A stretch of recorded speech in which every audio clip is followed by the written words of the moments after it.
season home game for the GGs, and we'd like to acknowledge the careers of our GGs senior players, a group of 10 student athletes who have been tremendous leaders throughout their careers, wearing the garnet and gray, providing many memorable moments on and off the ice.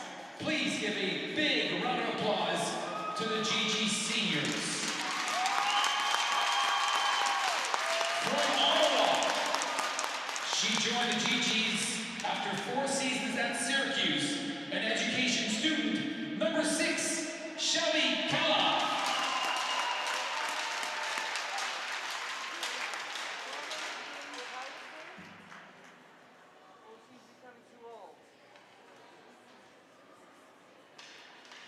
Shelby Kala,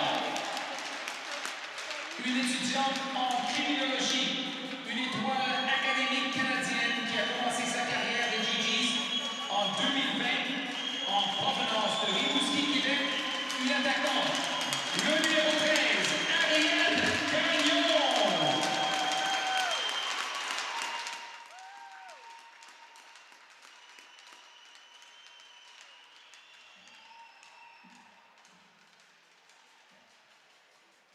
A biomedical sciences student from Georgetown, Ontario, an academic all-Canadian and member of the GG since 2020. On the blue line, number 15, Kathleen Riedman.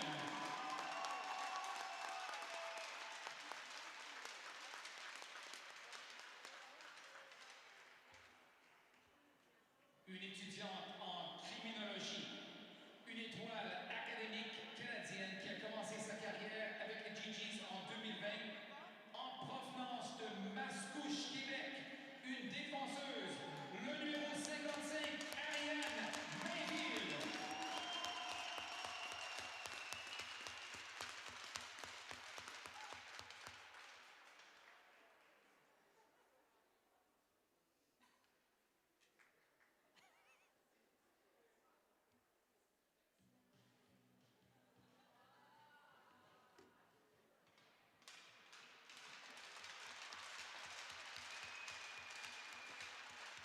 Ariane Mainville. And now, the GGs who returned after their senior presentations last year, we recognize the outstanding careers of the following. A criminology student from Arnprior, Ontario, in her 4th year of eligibility, at forward, number 22, Kylie Lalonde.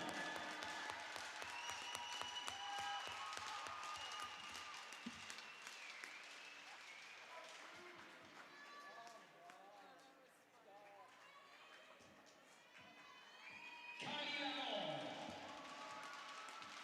a GG since 2018 and a 5-time academic all-Canadian, now in her Masters of Human Kinetics.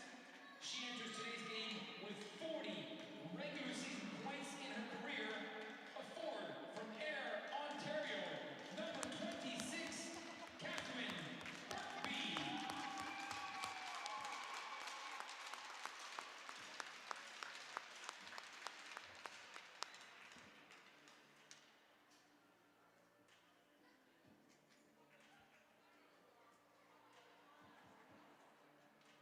Catherine Burkby. She joined the GGs in 2019 and is now in her Masters of Education program, an academic all-Canadian from Pickering, Ontario, in her 4th year at forward, number 27, Kate McLean.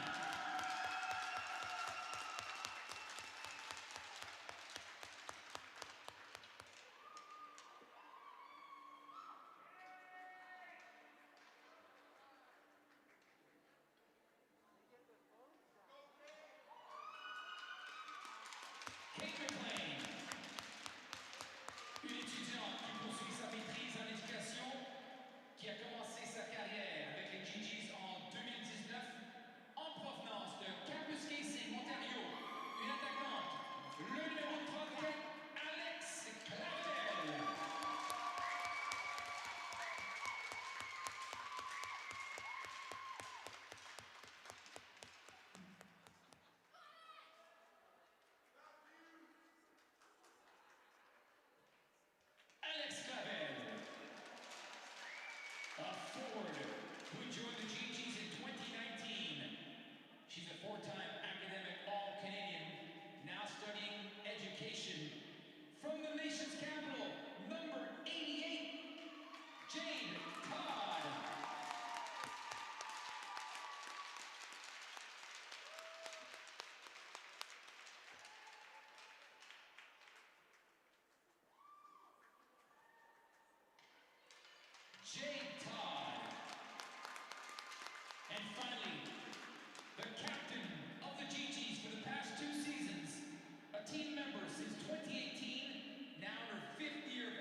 As the storybook closes on another regular season, the GGs get set to take on the Bishops University Gators at the Minto Sports Complex in Ottawa. My name, Declan DeBarp. Joining me, as always, Brianna Newell. Brianna, everything locked up in the RSCQ. The GGs will finish fourth in the final playoff spot. The Gators, a fantastic second place, led by rookie sensation Gabrielle Santerre. But tonight, we turn to the game here and now. The GGs and the Gators have played close this season. The Gators have come out ahead on the season series. We'll take a quick look at the starting goaltenders tonight. Starting in her third game against the University of Ottawa is Erica Gagnon. Gagnon has been mighty impressive this season, a .922 save percentage for the netminder. Down at the other end, we have the ever-dependable Mahika Serazan. Having a down year for her lofty standards, 5-8-5 on the season, a .922 save percentage. But that doesn't mean the netminder from Gatineau, Ontario hasn't played out of her mind at points this season. We have the puck dropped and we're underway. The GGs will rely on her if they are to go far in the playoffs. Day with the Concordia Stingers awaits them. The Montreal Carabins in the city of Sherbrooke wait the Gators as the puck is dumped in. This one a big one for the Gators. They want to play on the right foot right away, as we mentioned, led by Santerre and Pepin. We're on the ice right now.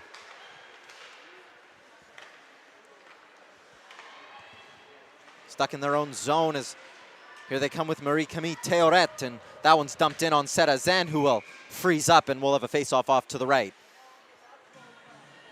Yeah, we'll have our first face-off here, first stoppage. Not too long into the game, and just had a presentation for seniors night, and again every year seniors night, a lot of sentimentality, a lot of emotions that are included in that presentation. Here as you have Ariane Gagnon streaking down the ice, beating out the icing. 10 seniors on the GG's team. We celebrated about 13 last season here at the Minto Sports Complex. Some of them old faces celebrating again, some of them returning, including the likes of the 14th GG's captain in the history of this program, Michaela Krasinski. 94 games for her. This one her 94th game tonight. 1 goal, 4 assists. Another big name in Catherine Birkby, playing in her 101st game in the Garnet and Grey. Kaloff, another one of those seniors. This only her 11th game, but she's come and made an impact right away. You think about some of the big goals she's scored in the back half of the season on a team that struggled to score. This, though, line full of rookies, and Hyington, who almost picked it off, and there's Charlie Healy out of Calgary, Alberta, but this one's forward to Paget. Paget's hauled down, and Healy will be going off to the box. Yeah, and that's going to be a call every single time. Healy really got her stick up in the armpit there of Paget, and even though she kept her feet moving, there was one tug, ref let it go, second, third tug. I mean, that's always going to get called every single time. So GGs go right to the PK very early on in the game, giving Bishops an opportunity to take the lead early on here. So big PK for the GGs. I mean, again, at the end of the day, this game is really almost a prep for the playoffs coming up for both teams here, as standings are pretty well set. And the GGs will have to work on their power play. Their penalty kill. They play against the Concordia Stingers, as we mentioned, the best power play in Canada. Special teams a strength for the Stingers, and it sunk the GGs the last time the Stingers visited the Minto Sports Complex. A chance the other way if Cavell had gotten her head up. Kylie Lalonde was streaking through center. Santerre will pick it up and head back into the zone. What a season this rookie has been having. Back door, and that one sneaks through Vigneault Sargent, and it's still loose. A nice save by Serazan keeps things level. Yeah, nice big stop there by Serazan, again coming across, and that was a wide open opportunity. And again, GGs have to be a little bit smarter with the puck here on this PK. 5 goals this season on the power play against the GGs. Do the Stingers have a lot of them on the stick of Santerre? 2 of them from Santerre, another one from Mo Pepin, and Nelly Vigneault Sargent rounds it off. I was going to say, Vigneault Sargent, always a killer here for the GGs at the Minto Sports Complex, and Pepin not far behind. 2 goals, 3 assists in the game they played in January, as this one's shifted in by Marjorie Bolduc. She'll get there first and set things up with 53 seconds to go in the Charlie Healy hooking penalty. Off the stick of Regan Garot. Ottawa, Ontario native as a shot comes out loose in front, and Kate McLean will look up and dump that one down the ice. We heard a big cheer from her friends and family in the crowd, including Adam Sandstrom. The GG's men's hockey team took a big victory against the Ontario Tech Ridgebacks in the first round of the playoffs. They play here tomorrow. You won't want to miss that. Make sure you get your tickets at tickets.ggs.ca. If you're looking for something to do on a Saturday night, it'll be a good one. GG's, as we've mentioned, we're looking ahead to our own playoff series. Those tickets already available, and it's next Saturday. The GG's at 2 o'clock will host the Concordia Stingers in the second game. Playoff gets going on Wednesday at 1. Santerre hard in. Here's Watson. Back to Santerre. Gabrielle Santerre tipped on, and it's loose at the side of the net area. Manville is able to get it loose. Beatrice Bilodeau can't beat Garneau there.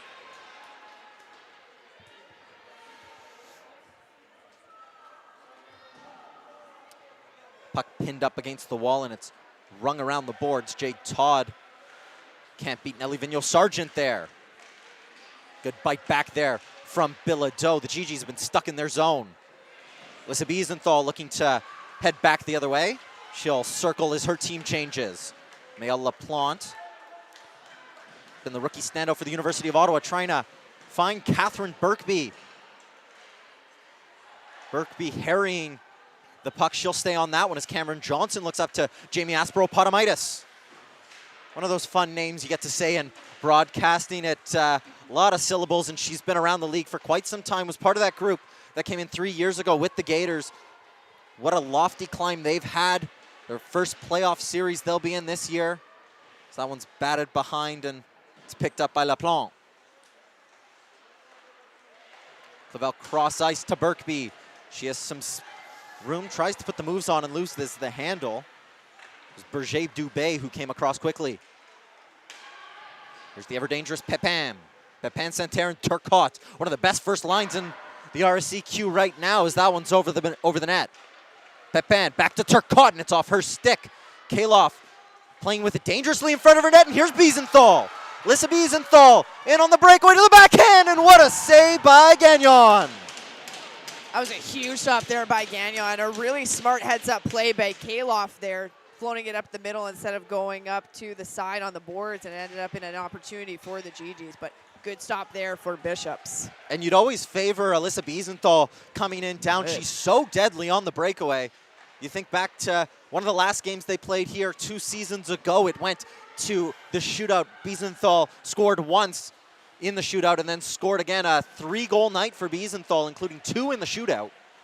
It's one of her most dominant performances in the Garnet and Gray. We turn back here. Paget looking out front. That one just off the stick. Michaud looking for Cianci. Michaud.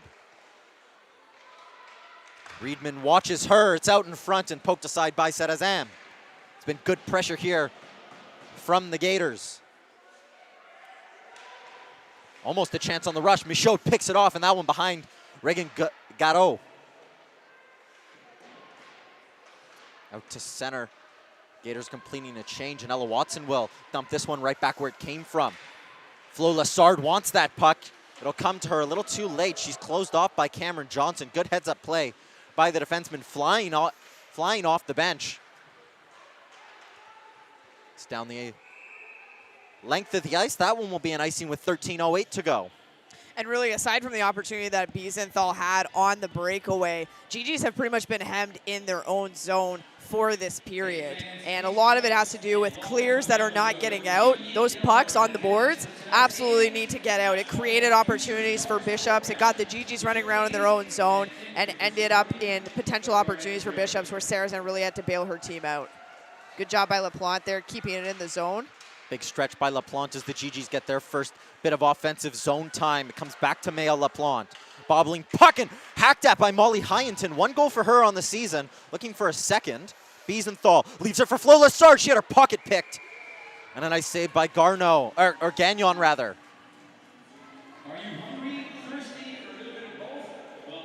It's been a good response shift after the dominance of the Gators early on.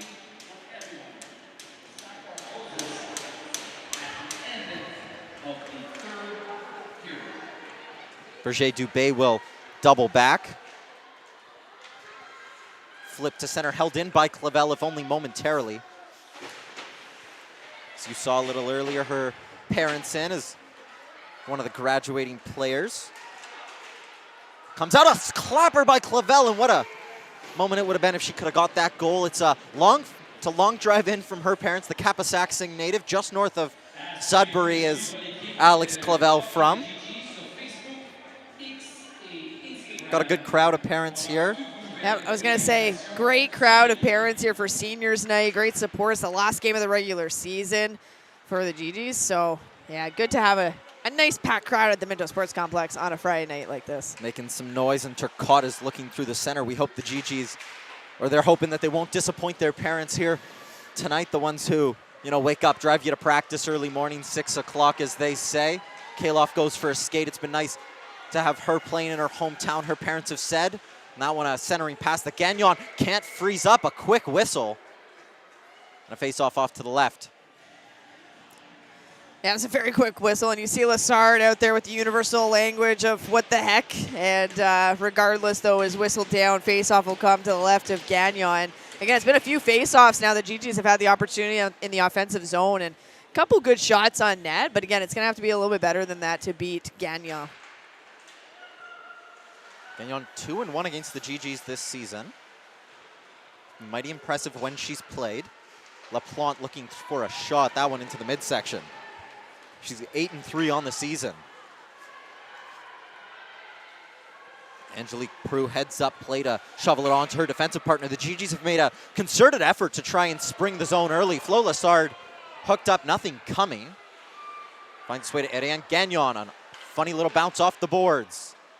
Beatrice Bilodeau back to Gagnon, a shot it. Went off a leg and awkward bounced almost into the net. Gagnon has fallen over, the whistle is gone. And a reprieve for the Gators goaltender.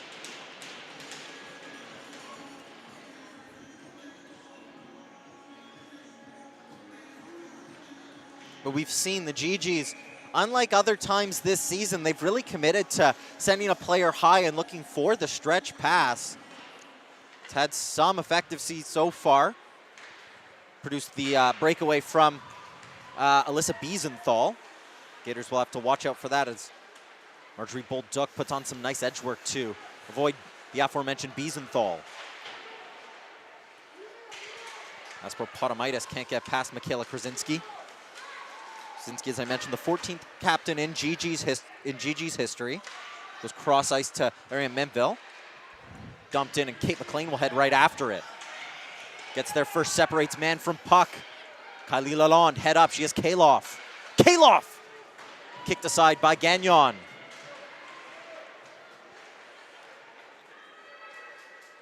Biesenthal stays on it. Marjorie Bolduc finds herself in a cul-de-sac and a nice pass. Move it on to her captain, Marie-Camille Théoret.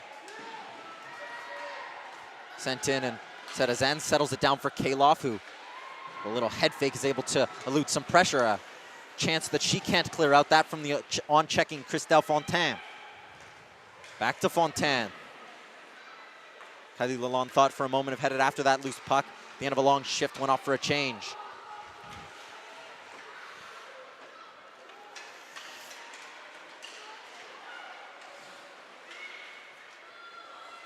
GG's clogging up the neutral zone, and it's a nice move by Ella Watson. Cars Ontario native. Can't get past her opposite number, who she pins to the boards. I want a pass looking for Charlie Healy, never made it to her. Berger Dubé was there.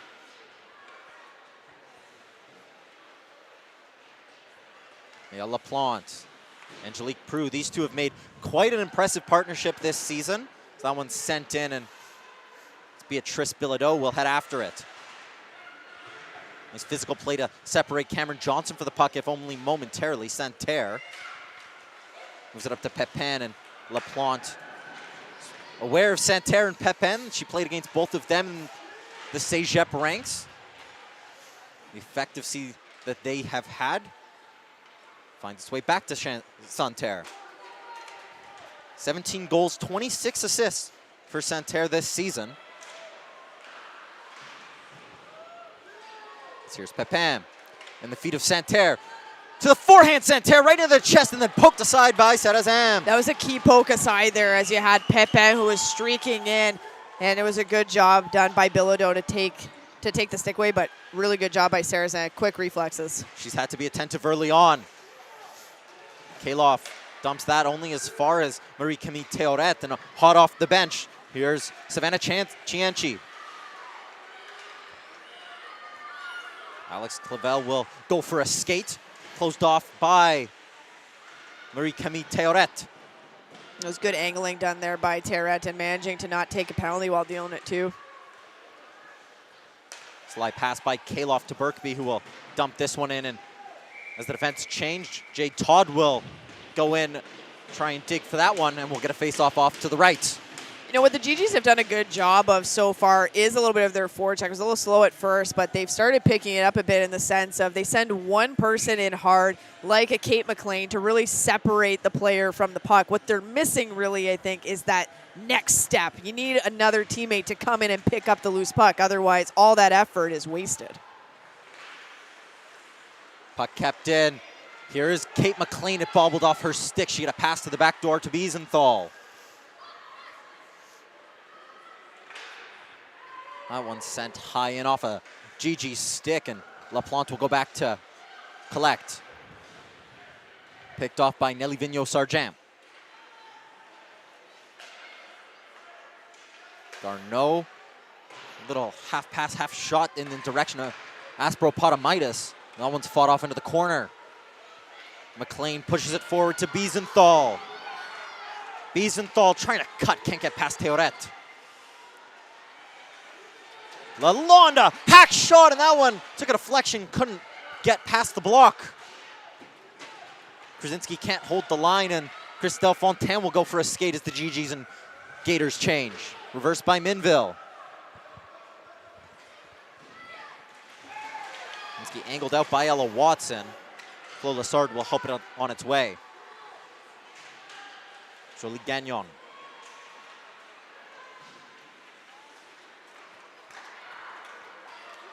Watson in transition, trying to hit Gagnon. Couldn't find her, and Beatrice Bilodeau will collect, find Gagnon. In the form of Ariane Gagnon. A lot of Gagnons in this game, a lot of winners.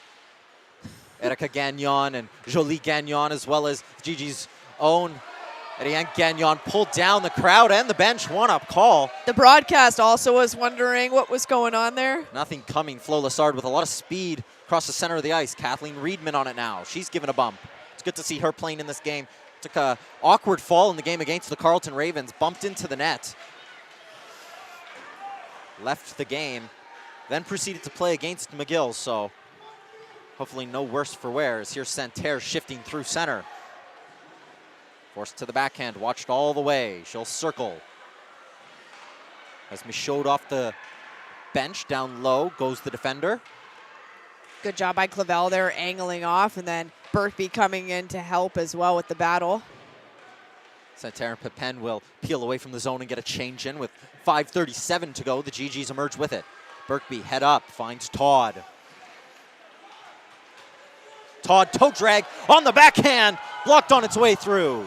Nice move by the Ottawa, Ontario native. Yeah, nice job by Todd there, and you could see that she really wanted to get it off on the forehand, but a little bit of a fan there, and ended up fortuitously for her to have that backhand opportunity on Gagnon. That one dumped on net by Mea Laplante and frozen up by Erica Gagnon. It's been a good period of hockey. Yeah, but I definitely think that Bishops has had more sustained offensive zone time than the U Ottawa GGs, that's for sure. I find U Ottawa, they're playing in a formation that's a little bit passive. Here's Aspro Potamaitis. She picks the pocket of Hyenton. Krasinski in a foot race and is able to kick it aside. That one, not enough angle on it. Charlie Healy was all by herself at the blue line. It's a good hustle back by Krasinski. Bolduc. Circling, centering pass, can't find Nelly Vigneault-Sargent. Vigneault-Sargent on it now. Bolduc, a shot, that one.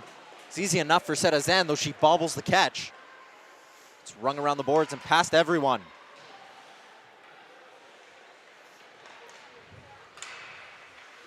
Roger Dubé gonna find Ella Watson.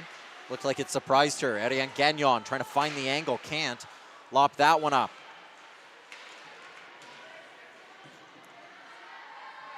Physical battle ensues right in front of the net of Valerie Bois, captain of Bishop's University Gators as of this season.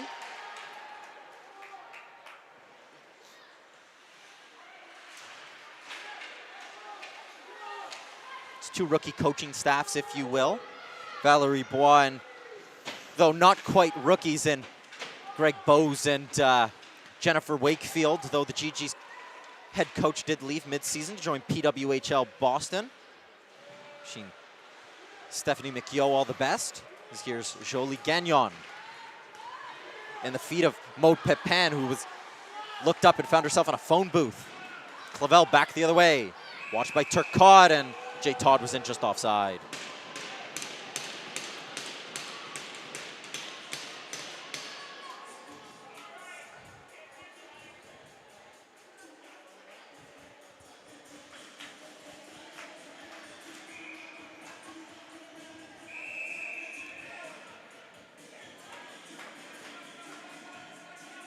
Getting things squared away as Birkby steps into the draw, and it's won by the Gators. Falls kindly for Pepin. Or sorry, that was Turcotte, but Pepin in offside.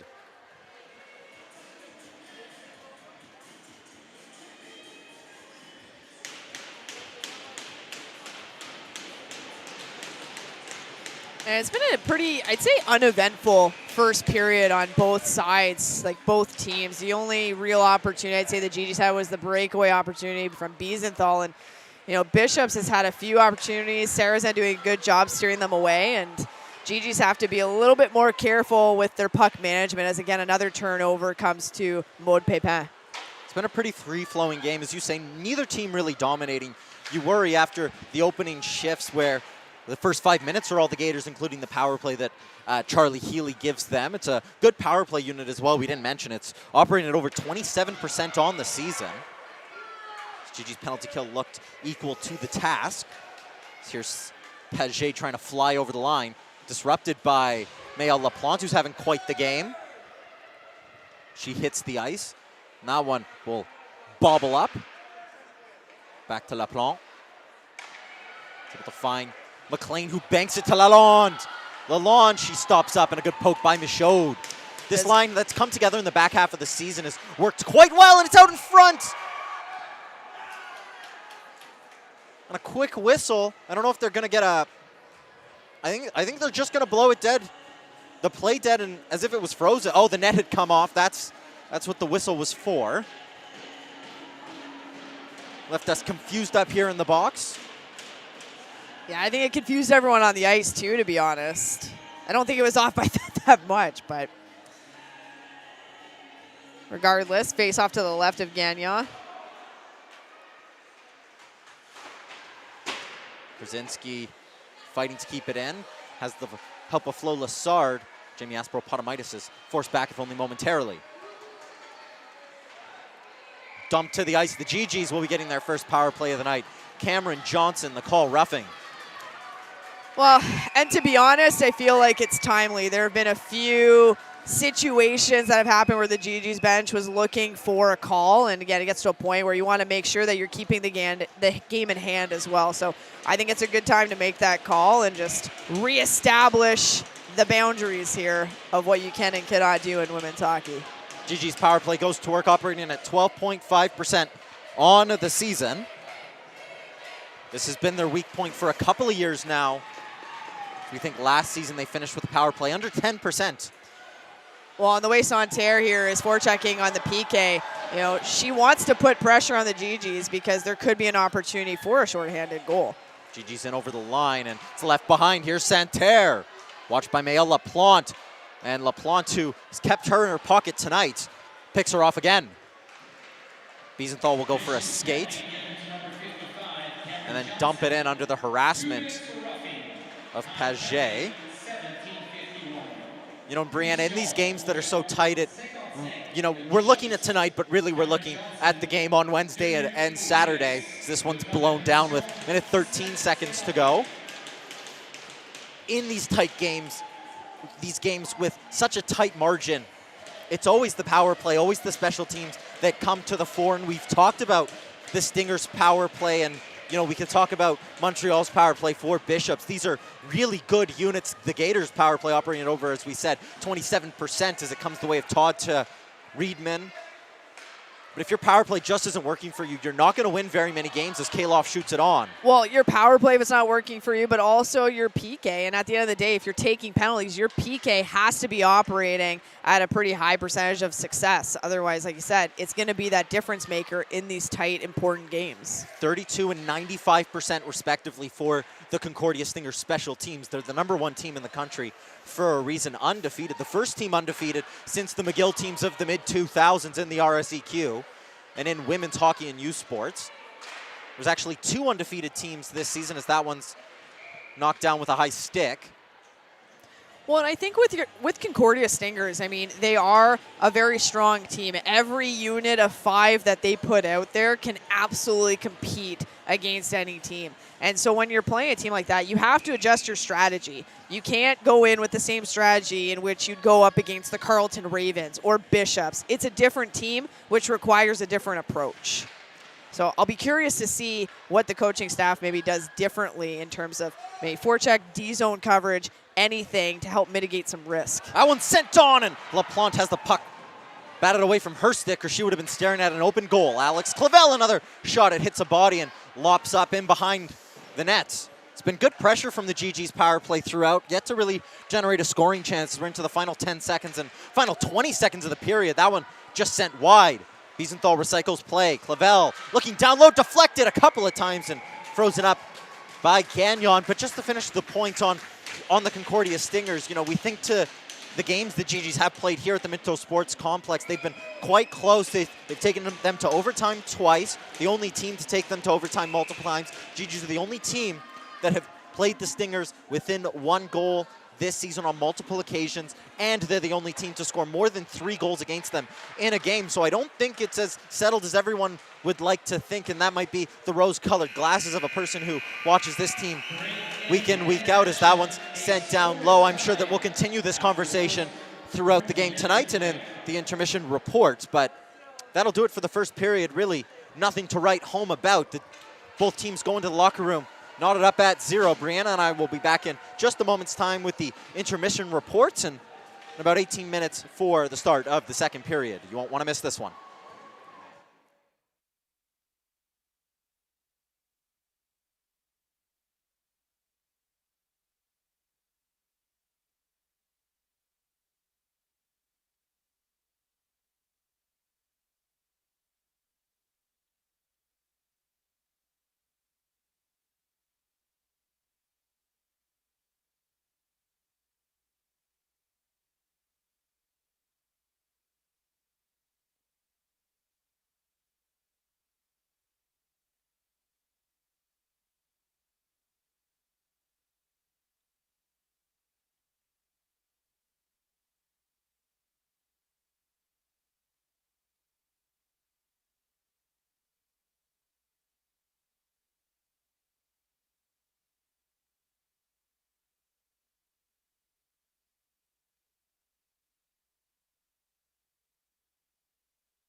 Welcome back into the Minto Sports Complex. Declan Barp and Brianna Newell in the last night of the regular season. All 6 teams in the RSEQ playing tonight. We'll get you a out-of-town scoreboard.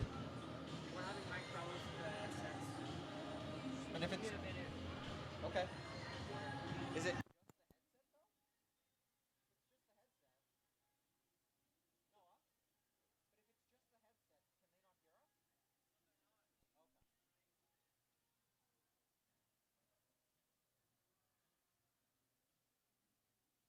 They can still see, baby. That's okay.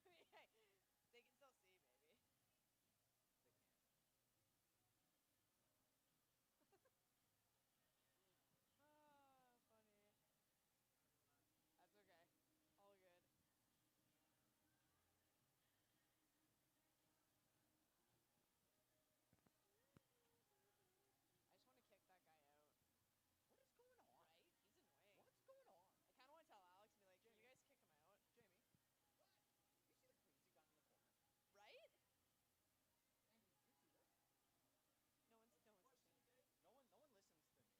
one's listening. The one who was like banging on the glass and stuff. Oh, I didn't see that part. Yeah, he was flipping the birds. Oh no. Yeah. No, fair. Oh, it's like all I'm seeing. Well, I feel like telling Alex and telling him like, you get a warning. Simmer down or you're kicked out. Like you're at a women's university hockey game. No, it's not. This game literally means nothing for both teams. It means nothing for both teams. Nothing for both teams. That's so random. I'm gonna say that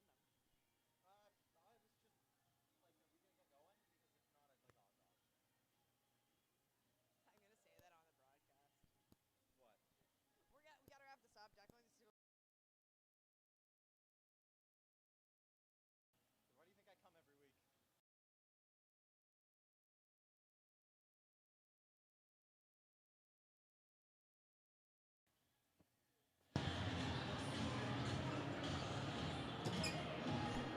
Welcome back into the Minto Sports Complex. Declan Barp and Brianna Newell. After one period of hockey, things knotted up at 0 on the last day of the regular season here in the RSEQ. All 6 teams in action tonight, but our eyes are here as the Gators take on the GGs, and not much to write home about in the first period. Really, the team's going through the motion. It's been a good game of hockey, pretty free-flowing, but yet to see a real chance.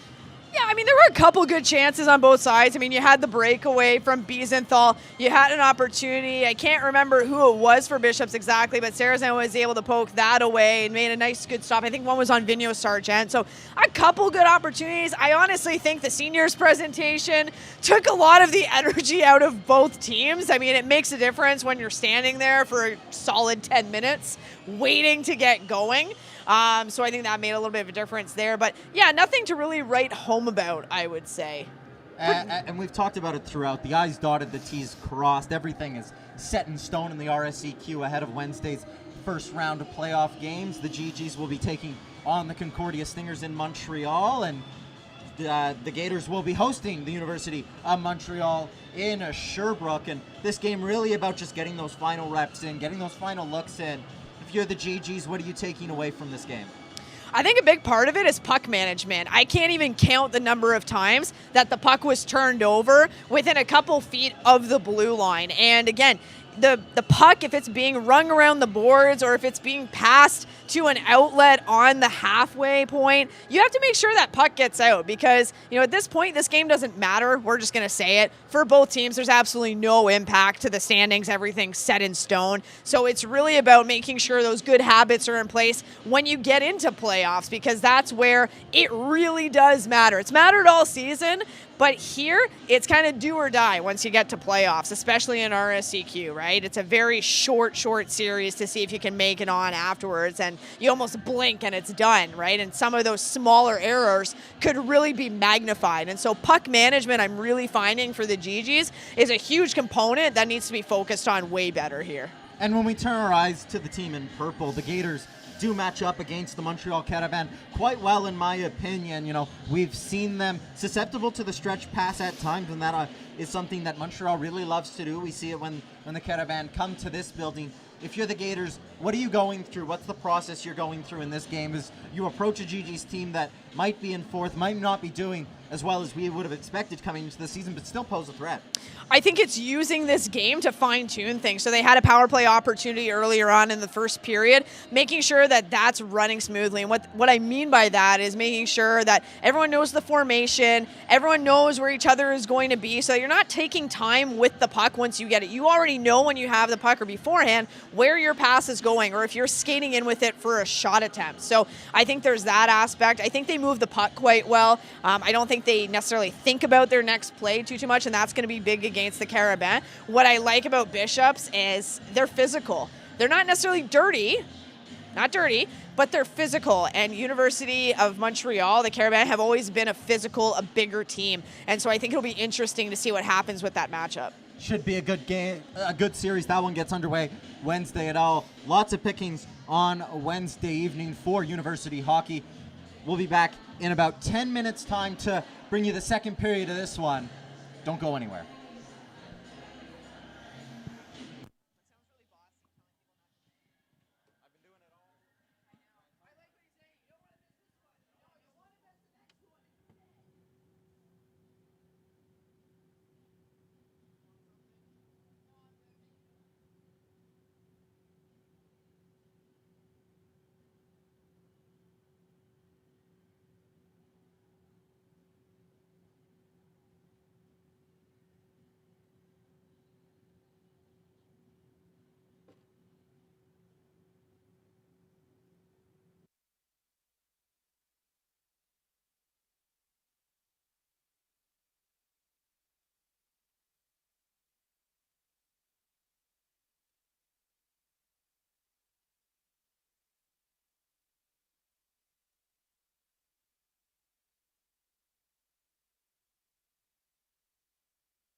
Welcome back into the Minto Sports Complex for the second period of action. The GGs and the Gators back at it as Santerre slides through center ice on the backhand.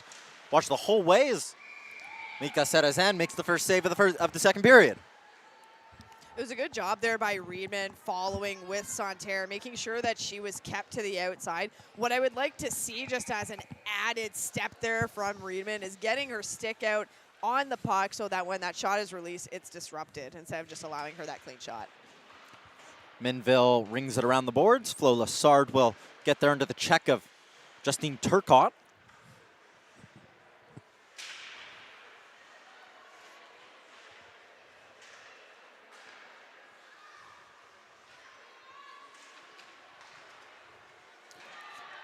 Marie-Camille Théoret puts a couple of moves on. She has some daylight and it's kicked in. They're going to wave it off. They'll say it went off the foot of Santerre. Intentional kick. And we'll stay knotted at 0. And I mean, we both kind of saw that from up here too, that it was a kicking motion pretty clearly, quite honestly. So, you know, I think that's the right call. And we'll have a face-off there, still tied at 0. You know, I don't know if I saw a swing on the foot. It was definitely bounced off Santerre's foot, but it was a heck of a move there from Marie-Camille Théoret, and that's the danger she poses on the point.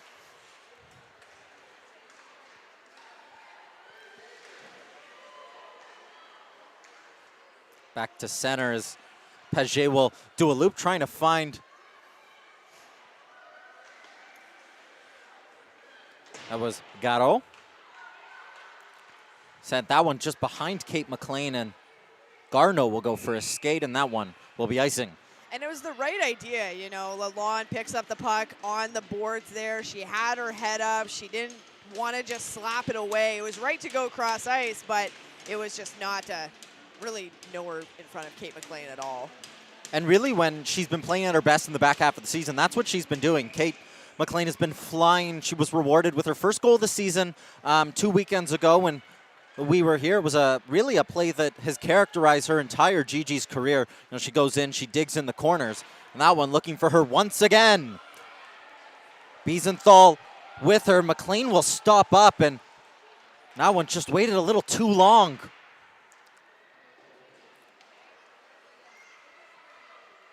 Kylie Lalonde will turn it over and then win it right back. Good determination there. McLean, she has a man in front who was Catherine Birkby, who sped off the bench and couldn't find her.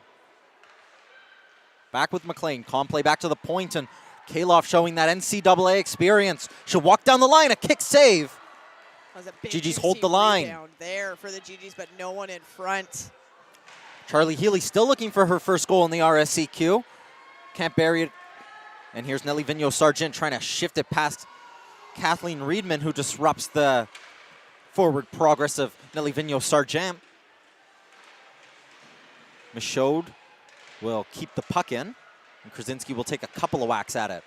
Or sorry, that's Kaloff who takes a couple of whacks at it.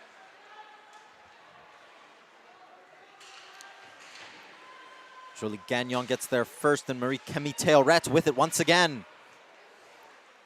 She'll go for a lap. Head up the whole way, cross ice, couldn't find Ella Watson. That one sent in the direction of goal. It'll ring all the way around, and Chris Delfontaine can't keep it in.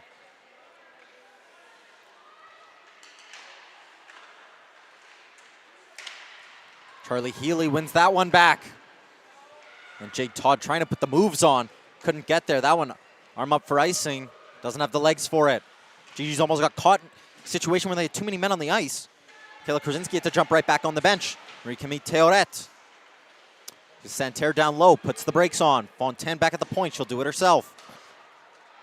Gives it for Pepanen. Centering pass. That one stays out. It's attentive goalkeeping by Mahika Serrazin, but Pepanen. Santerre almost connected. Well, and they actually did connect. It was Pépin who had passed it right across there. And Santerre did get a stick on it, but it was good defensive play by the GGs. I believe it was Minville to make sure that she didn't actually get all of her stick on it. And good job by Serrazin, too, being attentive and making sure she was tracking the puck right across. Kylie Lalonde and Kate McLean go right back to work. Biesenthal through the middle. That one up and over. Lalonde in over the line, and Turcotte will pick it off. Garneau up to Santerre. Santerre's Pepin ahead of her. Turcotte to the backhand, and that one off the post. I don't know how that did not go in. Oh, Lord, it's been 2 chances. Santerre still looking for one. Pepin, a kick saved by Sarrazin. The GGs will be going to the power play. Didn't quite catch what for. But after 2 or 3 glorious opportunities for the Gators. And it will be a slashing call. Who are they going to get? It looks like it's Mo Pepin. Well, and it's interesting because you saw Sarrazin when she saw that the arm was up for a penalty. She wasn't sure either who the penalty was against. So she was very hesitant coming out of her net to go to the bench. I don't blame her. I also had no idea who the penalty was on. Didn't quite see that one, No. but nonetheless, the GG's power play will go to work for the second time tonight. They kept puck possession well in the first one. Didn't really generate anything as that one shot on and just wide. Ariane Gagnon gets there first, banks it to Kaloff. Kaloff to Riedman. Riedman, head up, finds Todd. One just behind her, she's forced backwards. Kaloff with a one-timer, and that one off a body and deflects into the corner. Riedman gets on her horse, a diving play holds the line. Kaloff on the wrong hand, watched the whole way by Regan Garneau, or Garreau rather. Flo Lessard leaves it for Kaloff. Kaloff, there was a lane. Flo Lessard can't get the shot off. It's been a real urgency on this GG's power play, and as I say that, it's turned over. Well, again, it's those types of play. Lessard had the right idea to put it back to the point, but you're on a power play. You have a little bit more time than you think. Manage the puck accordingly, because now you have to regroup and start it all over again. I went in over the line. Birkby shoved in, and then she'll bite back. Biesenthal doesn't get all of it. And again, Minville, a shot that just goes wide. Comes the way of Clavel, who takes a hack at it from a bad angle. 48 seconds to go. Back to Biesenthal at the point. Will walk the line, waiting for an angle to open up. That one, a pass cross ice that never found anyone. Clavel there first and finds its way to Minville. A beautiful pass there from Clavel. Toe drag! And it's loose in front. It was a beautiful move by Ariane Minville, who had snuck down through the center of the ice. It was a beautiful play by Minville. She also had Biesenthal, though, absolutely open, back door, wide open. Great puck movement from the GGs, and then a tumbling play. No GG really wanted to hold the line, and that one will go the length of the ice. Much better power play we've seen here the second time around from the University of Ottawa. Playing with some confidence as Molly Hyenton with 6 seconds to go dumps that one in. That'll do it. So much better from the GGs on the second time of asking. Power play looks more dangerous than it has at most points of the season, which is good. That one poked past Cameron Johnson by McLean, and Lalonde will go after it. Lalonde, who started her season so bright, 3 points, 2 games, has been relatively quiet ever since. Looking to find that spark. 1 goal, 3 assists. Is Santerre. Pepin saved on the doorstep, and Sarrazin comes up big. See, and that's where we were talking about defensive zone coverage. No offensive zone player should be wide open like Maud Pepin was in the slot, no less. No GG to be found anywhere near her. And definitely not Maud Pepin, who 19 Exactly. goals for her on the season.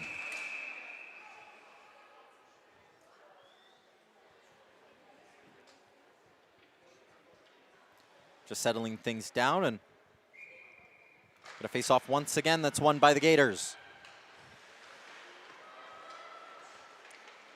Well, Pepin trying to find the angle in front, or caught driven into the boards. Merges with it. Reverses. That one eludes Kaloff. Santerre. Really, this second period has been punctured by good shifts by this Gators top unit. The GG's just able to get it out off the stick of Jade Todd. It's dumped in. Sarrazin will direct it in the path of Kaloff, who settles things down behind her own net. Back come the GGs. Clavel. It's the protractor out for Birkby. Schott gives her a shove for her efforts, and it's back to Marie-Camille Théoret.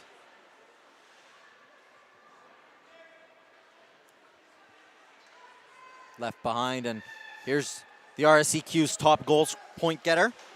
Leads the division by 9 points, does Santerre. Birkby almost left the puck behind. She's Lessard ahead of her that she tries to connect with. It bounces favorably back to her. And Gagnon, that one just out of her reach. Mary Camille Théoret jumped up, and here's Ella Watson. She has an angle. Watson with a shot. That one too fine. Johnson hammers it right back down low.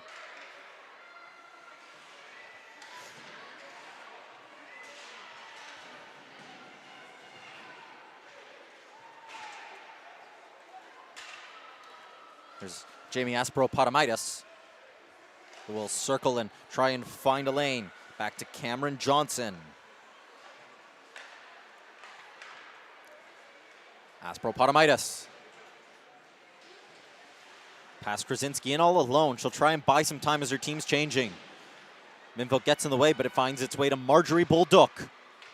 Berger Dubé. That one through a crowd and hammered harmlessly into the corner. Well, that was a nice play by Berger Dubé, as she wasn't looking to really get a shot on net. She was shooting for a tip, and it almost worked.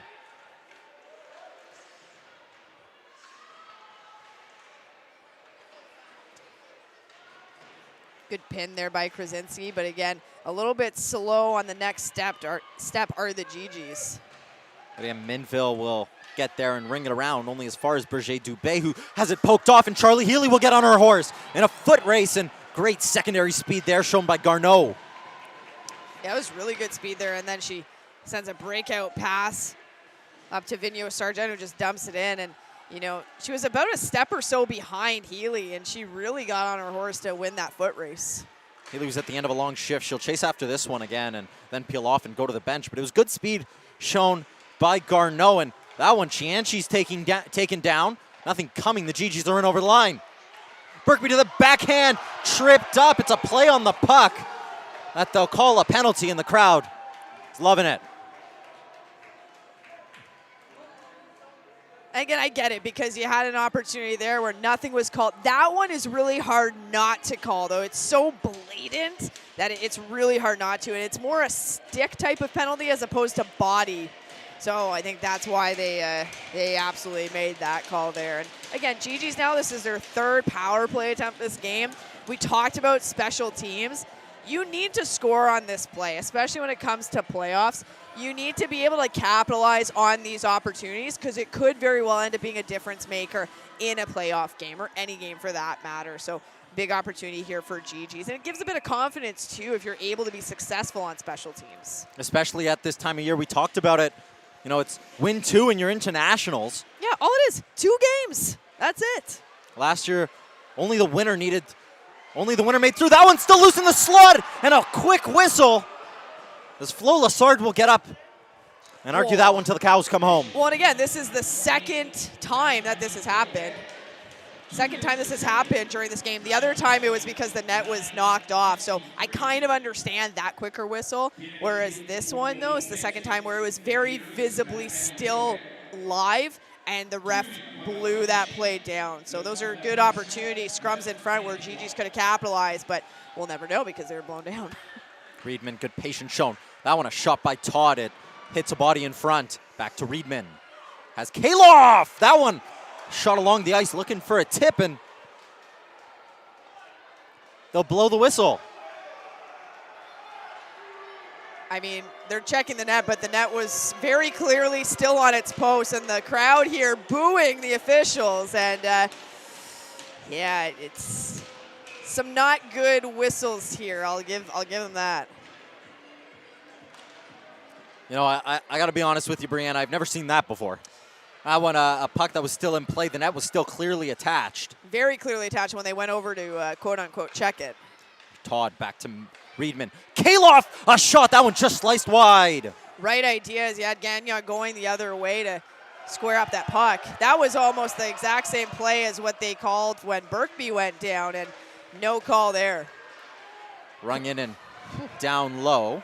Berger Dubé. Ring it off. Sergei Gagnon, and Minville holds the line. Clavel bobbled over her stick. Showed a little too much of it to Garneau, and the GG's trying to emerge with it. 45 seconds to go on the penalty here.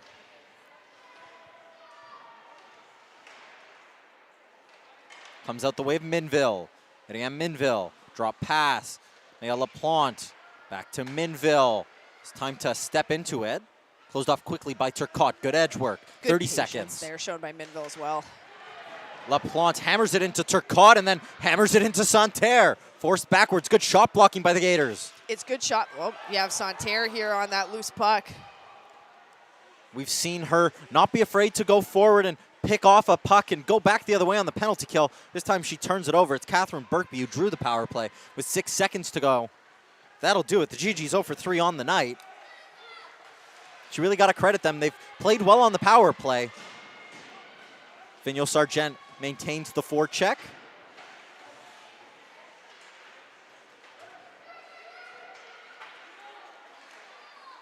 Looking forward, here's Clavel, good pass. Another even period, chances at both ends, though you really got to credit the work that the Gators top line has done. This one turned over, Kaloff, toe drag, trying to find the edge, can't get past Michaud. See, what I would have liked to have seen there instead of the fancy toe drag, you had so much speed coming in, just take it to your backhand, go around the D, and cut in for an opportunity. Hyanton shoves Johnson into the boards, and it finds its way back to her. That one just shot high by Kate McLean. Vigneault Sargent stopped in her path. That one banked forward. Kate McLean, all kinds of speed, and puck just a little too far for her. Closed down by Cameron Johnson. Kate McLean has really set the physical tone early on tonight. Well, set the physical tone. She works hard. I mean, there's never a game that she is not forechecking with a lot of speed, and she plays with heart, too, which you can't teach that, and it's great to watch. Playing up in the top line, her Biesenthal and Kylie Lalonde. This one's forward to Krasinski. This might be her last game in this building in her long, storied career with this program, and started in 2018. Here's Flo Lessard. Blows past Berger Dubé, and then good stick there by Marie-Camille Théoret. Disrupt the on-rushing GGs. It was developing into an odd man opportunity. Yeah, it would have been a good 2-on-1 opportunity there, but good active stick, and that comes from good gap control as well. And a break the other way. Santerre trying to find its way back in. There's Pepin. It was only a moment of time until the top 2 scorers in the league opened things up, and that one, no kicking motion and no post, finds the back of the net. Well, and again, you know, I actually liked the way Riedman and Minville played that. Minville did her job taking the back door pass away, which it did come away. And, you know, Sarazan making that first stop. What really was the missing assignment was the trailer in Mo Pepin. And I placed a little bit of the missed assignment there on, I believe it was Ariane Gagnon who missed the trailer, and that was her player for an easy tap-in. Mo Pepin's league-leading 20th goal of the season. 37th point. Assist, no doubt, will go to Gabrielle Santerre, her 27th of the season, her 44th point. Marie-Camille Théoret, you imagine getting the other one. That's 16 points, 16 assists for her on the season.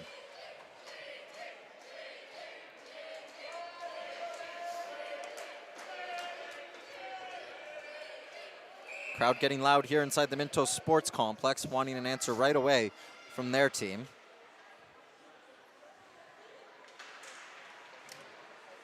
'81 points between Santerre and Pepin. It's just unbelievable numbers. So that one's sent the length of the ice. That one a stretch pass that Charlie Healy will leg it out for, and that'll be icing.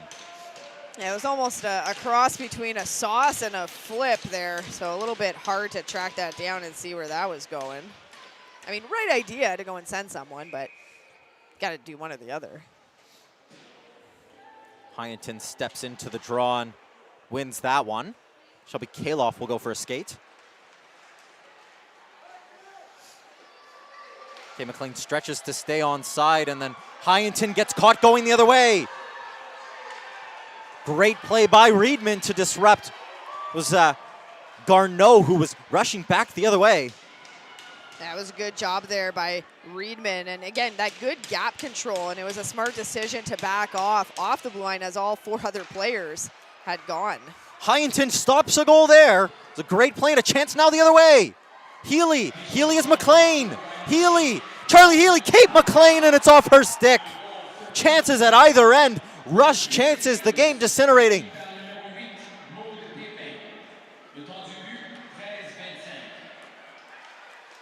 Ariane Minville with a nice move to create a little bit of space. Flo Lassard, that one just shot wide. Ariane Gagnon get there before Garreau, and then Garreau is able to elude her. Minville dumps that one down, and Théorette will head after that one. Met by Birkby, who wins it. Gagnon soccers it into the corner. Lassard take the scenic route. Long shot off, it's deflected and bobbled up. Bold Duck settles it down, or could have gone the way of the GGs. Yeah, almost an opportunity there for Prue, how it landed differently. Prue, 1 goal, 1 assist for her on the season. You'd expect more. Though she's really raised her play this year after a slow sophomore season. It's been a big step that she's taken. Here's Biesenthal. Trying to find the angle, disrupted by... And that'll be a hooking call there for sure. And the Gators will go to the penalty again, or the penalty kill again. Yeah, and I think that's Michaud who's going to end up serving that 2 minutes or less penalty for a hook. And, you know, I think they let it go the first time, which the GGs weren't too happy about on Biesenthal there as she was coming around. But it was really that second one that she got after the play had already gone away that got her. The 4th opportunity of the night for the University of Ottawa.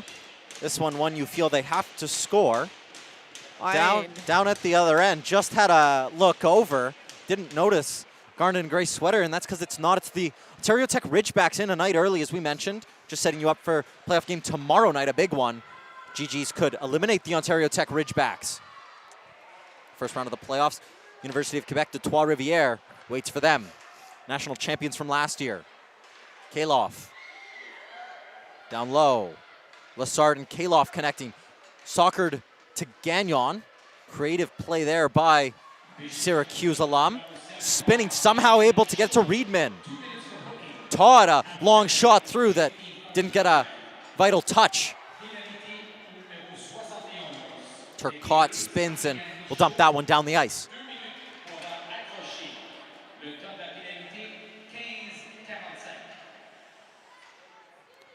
Reedman settling it down. Minute to go in the Michaud hook. Up to Minville. Biesenthal tripped over the blue line and did her very best to stay onside. I was going to say, somehow she managed to stay onside. That's impressive. Eyes up all the way. Couldn't get it past Santerre. Looking for Pepin, and read well by LaPlante, who's able to get just enough on it to disrupt it out of the way of the league's leading goal scorer. It's a career high in goals as well, I should mention, though. At this point, every goal she scores will set a new career high. Mo Pepin becoming one of the premier scorers in this division. Biesenthal drops that one. LaPlante, that one out of her reach, and Pepin can't get it over the line. 20 seconds to go. Caught in the corner. Lassard, and it's good body positioning there from Santerre. Back to the point with LaPlante. 10 seconds to go. And she just passes it to Maud Pepin. Santerre at the end of a long shift will try and buy some time and dilly-dally. She's stripped. Lalonde, McLean going to the net, and that one just out of her reach. You can feel the energy in the building come up every time Kate McLean has a scoring opportunity. Well, it's that pairing of Lalonde and McLean that have really had good opportunities between the two of them, just haven't been able to capitalize on it. Shifty move by Kaloff. We're into the final 2 minutes here. Reedman looking for an angle, will dump it down low. Kate McLean lifts the stick of Cameron Johnson, but it comes the way of Santerre, who has her stick lifted. Hyenton. A little bit of a mismatch of lines here. Prue, that would have shot through, and Michaud had to get her foot out of the way. Right idea, though, for sure. Good patience and good heads-up play. Good job by Prue coming in for that chance, too. Santerre has been out there for an awful long time. She won't be able to get off now. It's back with Angie Prue, who dumps it, and Santerre will blow the zone and get off for a change. Gosh, she was out there for basically the whole penalty kill. And then an additional full minute. Here's Birkby. shifting through, a shot on, and Erica Gagnon makes a vital save. Yeah, nice try there by Berkby. A lot of speed shown, and you can tell that she really wants to get something going for her team there. You can just feel the energy every time she's on the ice. Very similar to a player like Kate McLean. Playing in her last regular season game in the RSCQ. There's a lot of emotion behind that. 101st game last weekend against McGill, overtime loss, 5-4, serving as her 100th game.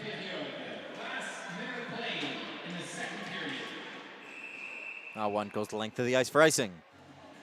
Yeah, and you can see the forwards, I think, for the GGs on that play where Krasinski had stepped up. They thought it had actually cleared the zone. So you saw Flo Lessard just leave the zone, tag up because she thought it was going to be offside, and it wasn't actually somehow. So there was a bit of a confusion there, no one wanting to get the puck.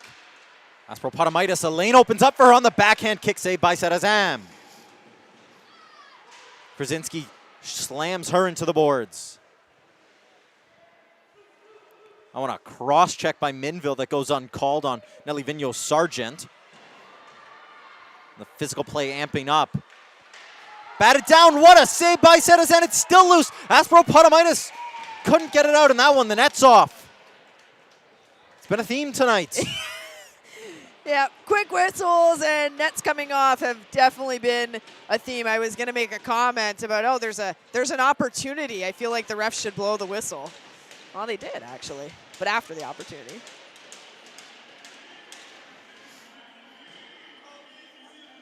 And 28 seconds here. GGs really just need to get out of this period with only one goal allowed. That would be ideal for them. Or is it a chance the other way? It's a 3-on-1 as Pepin comes back to even up the odds. Jade Todd is flying through the neutral zone. Over the line, 15 seconds to go. Can they get a shot off? Laplante, that one through a crowd, and Gagnon is able to freeze it up. 10 seconds to go. There's a nice shot attempt there, but again, that one, the one that Berkby had as well, there's no traffic at all in front of the net. I mean, Gagnon sees it from start to finish there. We'll see how they draw this one up. Biesenthal, if they win this faceoff, they can work it quickly. It's into the corner. Garneau makes no mistake, just pins it. Smart play there by Garneau. The whistle will go, so we get a chance to do it again with 3.5 seconds. Do you pull the goaltender? Sarazam looks like she'll stay in her net. Chance to get an extra body out, though.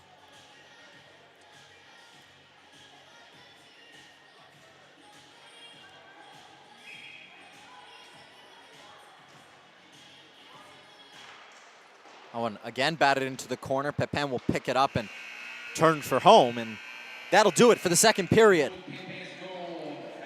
Maude Pepin, the difference in this one. After 40 minutes, the GGs trail by 1. Brianna and I will be back in just a moment's time to wrap up the second period and get you all set for the final period of regular season hockey here at the Minto Sports Complex.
Welcome back into the Minto Sports Complex. 40 minutes in the books. The GGs trail by 1. The goal from Mo Pepin, and that top line strikes again. 81 points for them on the season. Mo Pepin's 20th goal of the season, and it's a work of art.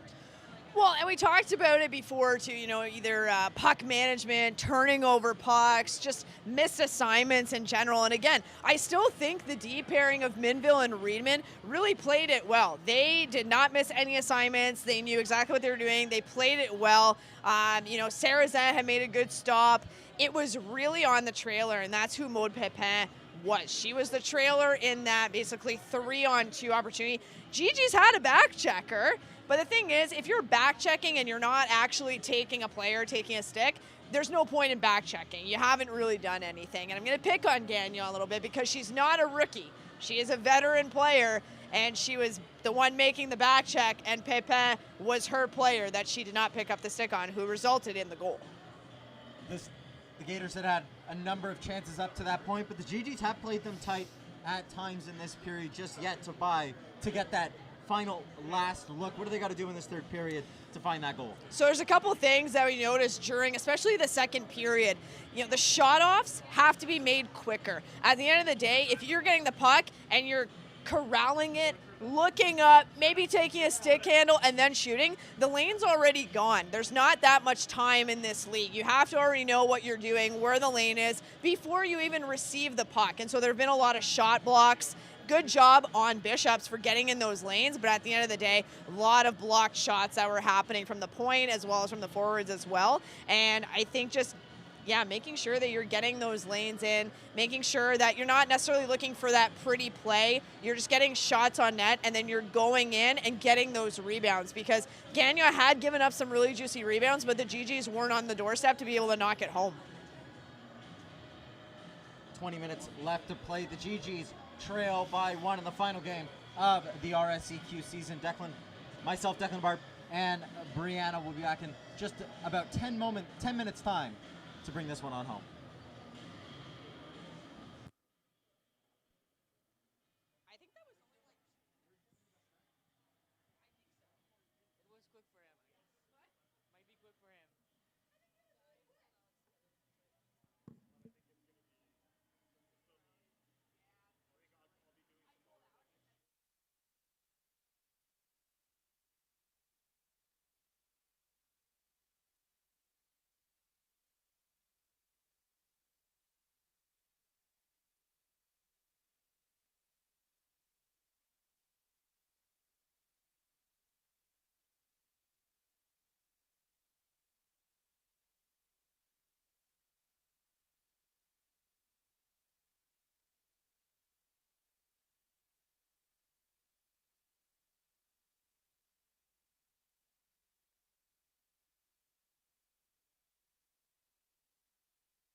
Moments away from puck drop in the third period of action. The GGs changed their netminder.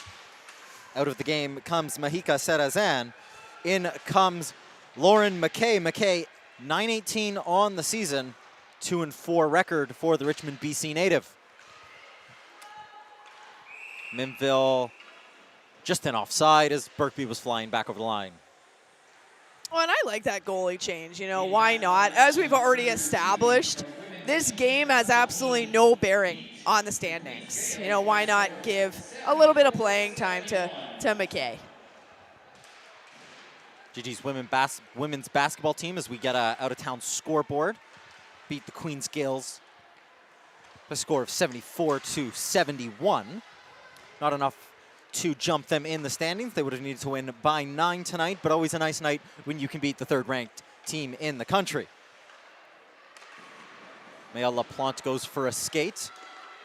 Shifting over the line. Up to Kylie Lalonde. Lalonde, a long shot on that. Erika Gagnon swallows up. Well, McLean having a few extracurriculars with Bishop's player after the whistle. You know, I like it. I like a little bit of the scrappiness. Never afraid to get involved in it. Just doing a quick out-of-town scoreboard. Fast game in Montreal as the Concordia Stingers win 2-0, completing the perfect season.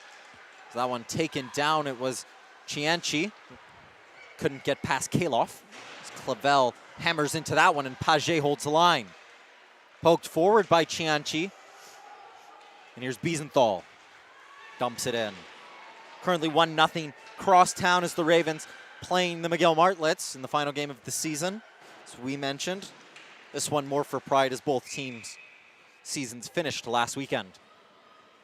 15 points for the Ravens, 19 for the GGs. That despite a 5-2 win by the Carleton Ravens last weekend to briefly maintain their playoff hopes. This game long from anything but over. It's 1-0. GGs had their chances. Maud Pepin's 20th goal of the season that separates the team. Well, and it's a lot of time left, like we were saying, you know, about 18.5 minutes left and lots of hockey to be played. And for the most part, the 40 minutes of hockey so far that we've seen, relatively even. A couple opportunities on both sides. The difference maker really being that Bishop's capitalized and GG's haven't. Catherine Burkby steps in, and Flo Lessard will circle after this one. It's forward, and here's Santerre, looking for her 45th point of the season. What a rookie campaign it's been. Almost guaranteed to win Rookie of the Year in the RSEQ. I feel it would be robbery to give it to anyone else. Flo Lessard, that one chipped forward. She's off to the races. Florence Lessard trying to sneak it 5-hole, and it's in!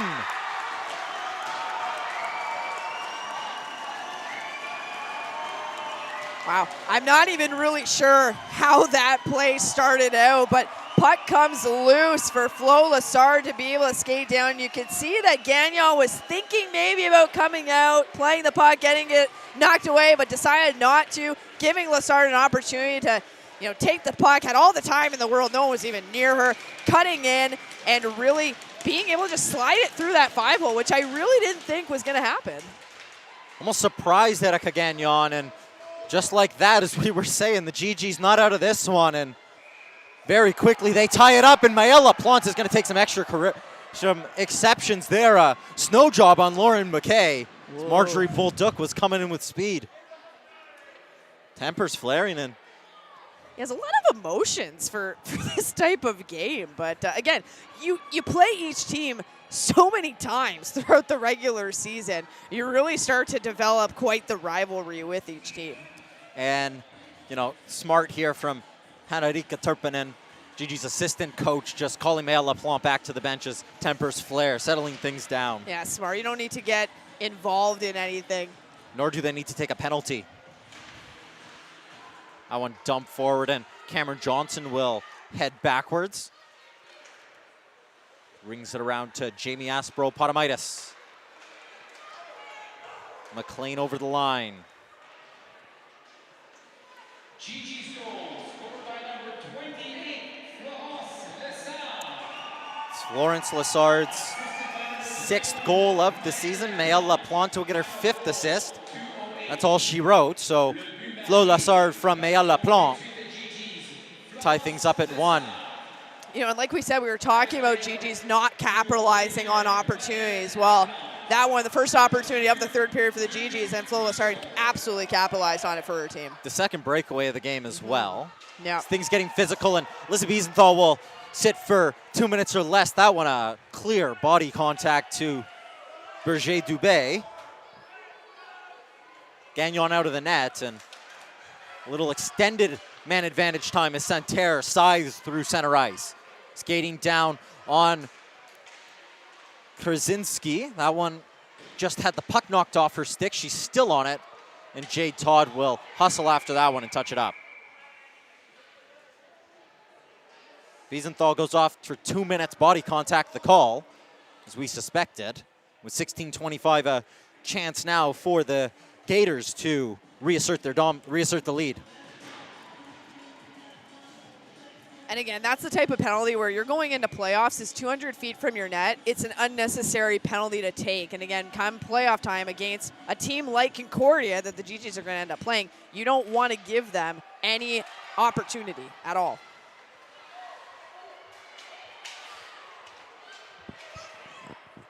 That one off the head of Santerre. A dump pass by Catherine Birkby that never made its way through. Down the ice. 4-minute 45 gone. Santerre starts back the other way. As you mentioned, 27.7% on the season are the Gators. And that one can't get past Marie-Camille Théoret. Théoret and Turcotte play catch. Will take her time with it as Justine Turcotte. Théoret Santerre shot that Lauren McKay is equal to her first save of the night. Couple little extra bumps there given by Pepin as well as Riedman after the whistle. Good kill so far, though, by the Gigis.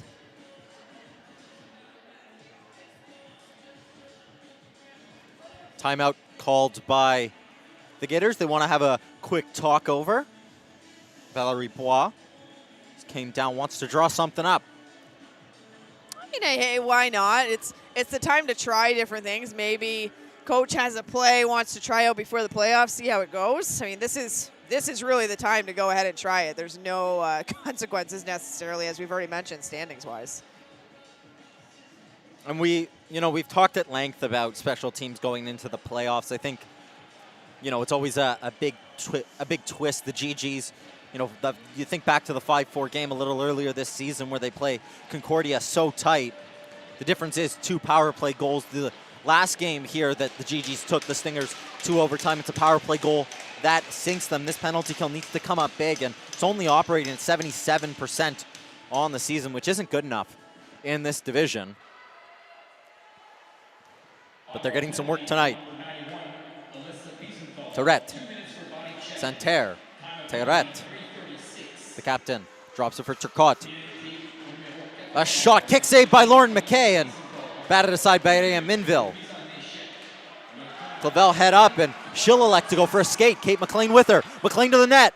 Backhand, that one in the feet of McLean, and it comes loose. McLean had gone into Gagnon feet first. That was actually Lalonde who was streaking there and ended up going into Gagnon. But, a nice little backhand sauce play, but just a little bit too far behind Lalonde to get any real opportunity on it. It's just been the night of Kate McLean, I had assumed.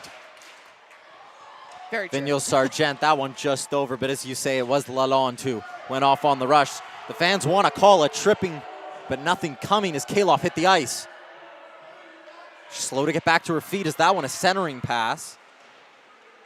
And you can see she is definitely in a little bit of discomfort there. Hopefully, skating it off, walking it off will help out. It'll be a huge loss. Kaloff will painfully make her way back to the bench. It's an awkward little fall. And she tried to pop right back up and just didn't come with her. Here's Garneau over the line. She'll skate after that one. It's getting some attention. We'll see. We'll keep you abreast on that one. Cross ice. Hyenton all alone. Back to even strength. Molly Hyenton trying to shoot it. It's off the post. She was all alone on this side of the ice, Molly Hyenton, and just couldn't bury it. Well, and what a heads-up play. I think it was Kay McLean or Jay Todd, not sure, but one of the two that had made that really great pass. That one, Paget blockered aside by McKay. Paget, Johnson. Hard shot that saved by McKay, but the rebound spills loose.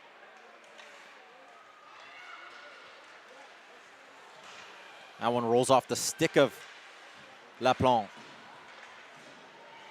Birkby off the bench. He's trying to find a way through, and she's taken down, the arm up, and another Gigi is down. Flo Lessard is going over to make sure Birkby is okay. It's Ella Watson who heads to the box.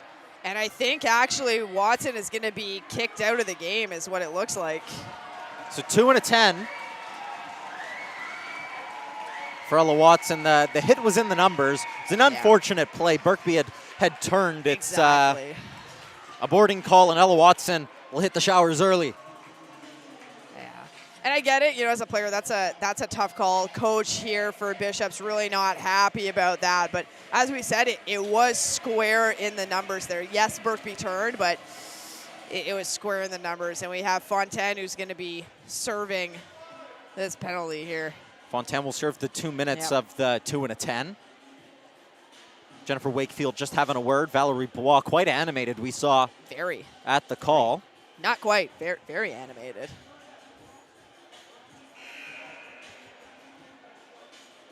I believe the GGs have taken a timeout here.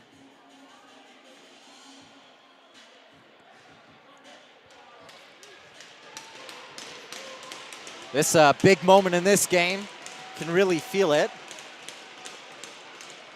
GGs can get one here. They'll pull ahead of the Stingers, and not only that, it would be a power play goal, something they've been basically allergic to all season. It's kind of a good way of putting it, actually. But, yeah, and I'm just curious to see how this call is going to affect a little bit of the physicality more so of the game. It was already quite physical, a lot of tension, a lot of emotion. So I'll be curious to see how the rest of this game plays out that way. Ryan Gagnon. Back to Todd. It's an ever-present feature on this penalty kill, on this power play, rather. I want a cross ice that she's able to get down the ice. Well, and again, like that type of puck management, this is where, you know, Gagnon, you have the puck. Why are you putting it through 2-3 Bishop's players? See where your open teammate is and make the simple play. So just confirming 2 minutes, and then a game ejection for the hit from behind. So not a 2 and a 10, but a 2 and a Gates is Laplante. That one on, it's loose in front, and Gagnon freezes it up, and Birkby receives a couple of extracurriculars after. And again, nice to see Birkby back out there right after that play. You know, you always get concerned when you see a play like that, and she was a little bit slow to get up. So nice to see her back out there on the ice. For the parents and the fans getting involved in it, they can feel, and Alyssa Biesenthal will be tossed from the draw here.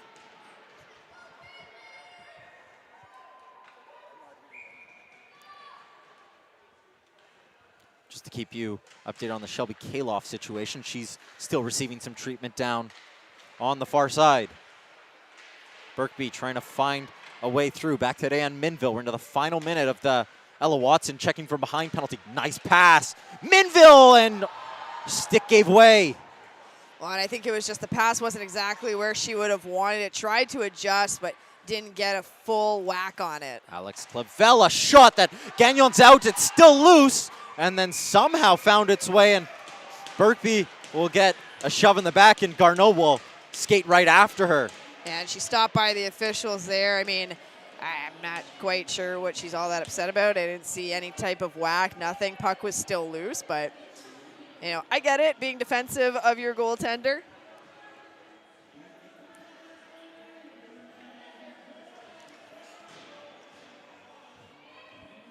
Tempers flaring at the Minto Sports Complex. A lot of emotions here. A little surprised. Angelique Prue is able to shift it on past Mo Pepin. Nice patience shown by Reedman.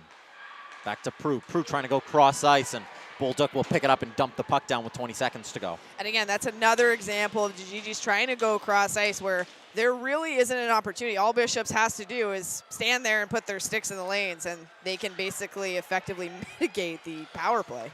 You know, the Gee-Gees have had a number of them, and Bolduc's going to head to the box. That one, a clear body check. Centering pass! Kept out the whistle, just going, and what a save by Gagnon. Good stop there by Gagnon. A good job by Todd, you know, streaking down the boards, and could almost tell that she was going to get either angled off or body checked, but, you know, giving up her body, sacrificing her body to make that play and draw the penalty. Todd takes a hit to make a play, and as the Fontaine penalty was expiring, the Gee-Gees will head right back to another one.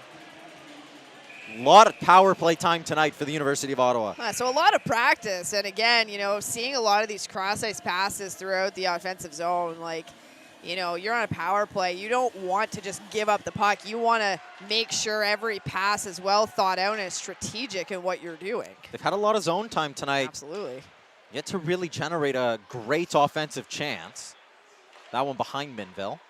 Back to LaPlante. Cross ice to Clavel. Clavel will walk down. Trying to find Biesenthal, and that one she couldn't tip home. Lissa Biesenthal, quieter year than she had last year. 7 goals on the season so far. 12 points. She had 12 goals last year. Playing alongside Abigail Malotny and Jade Todd. That one loops in! Alex Clavel, the floater, and the Gee-Gees get a power play goal. They lead by 1.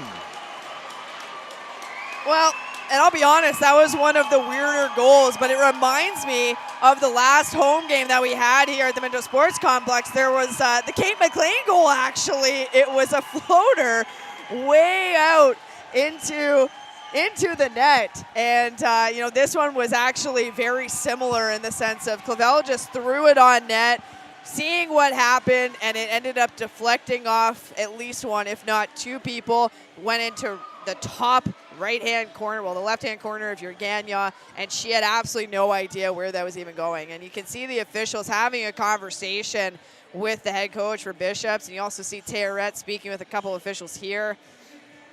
Not quite sure what they're looking at. Maybe they're looking at a high stick, but it didn't go off a high stick at all. It was just deflected down on a stick on the ice. Conversation's still ongoing, but you imagine the goal is going to stand.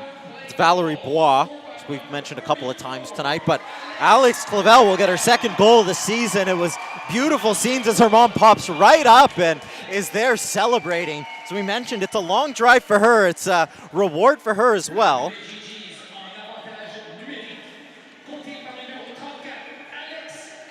And again, still confused what the argument is about, and I think there's going to be a penalty assigned to the coach, I think. Trying to just read what's going on with Valerie Bois, but they'll open the door and Gator will presumably get in it. Eventually, you would think, yeah. No one seems all that quick to go in. I don't blame them, but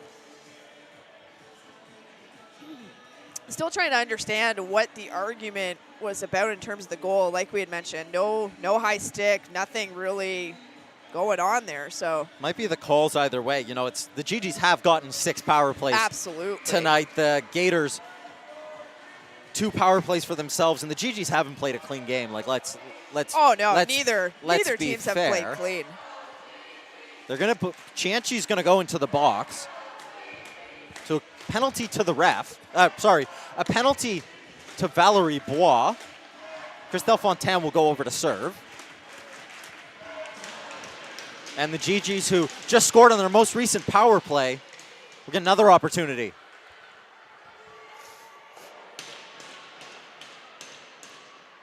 Still unsure if the argument was over a specific point of the goal or if it was just with the amount of power plays that have been called. But nonetheless, the Gee-Gees lead by 1 and are on the power play. Yeah, and it made me think it was a little bit still to do with the goal, as you saw Théorette kind of motioning a bit of the lob sort of trajectory the puck took. But again, we're not really told much up here. We just speculate a lot. So regardless, Gee-Gee have another opportunity on the power play. Jade Todd heads over and picks this one up. So as we mentioned, it's Clavel's 2nd of the season. In her last possibly her last regular season game at the Minto Sports Complex. She does have another year of eligibility. It's her 8th goal in her Gigi's career.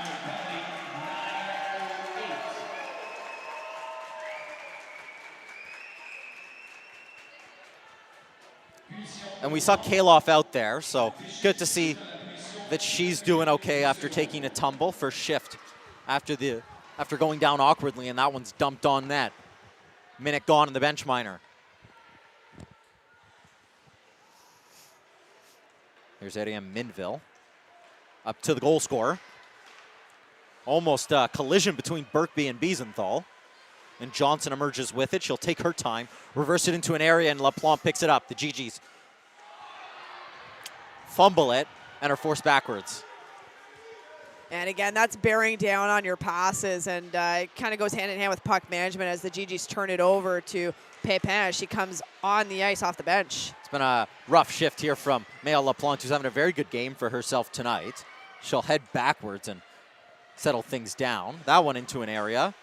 Turcotte disrupts Kaloff. And, good to see Kaloff back on the ice, after she had a bit of an awkward tumble. So glad to see her back out here. She goes cross ice looking for Hyenton. Hyenton to McLean. Berger Dubé was all tied up with the official. Kate McLean on it. That'll do it for the bench minor. So Justine Turcotte out of the box. Can't get it past Lalonde.